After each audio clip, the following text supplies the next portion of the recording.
বিসমিল্লাহির রহমানির রহিম। বিসমিল্লাহির রহমানির রহিম। আমি ব্যারিস্টার কায়সার কামাল সশ্রদ্ধ চিত্তে সশ্রদ্ধ চিত্তে শপথ করিতেছি যে আমি আইন অনুযায়ী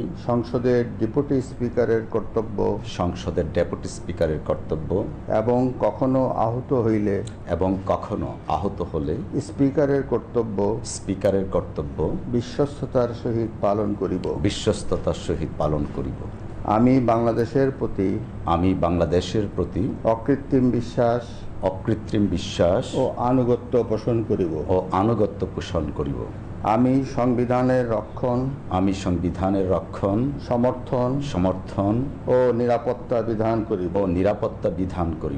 এবং আমি ভীতি বা অনুগ্রহ, অনুরাগ বা বিরাগের বশবর্তী না হইয়া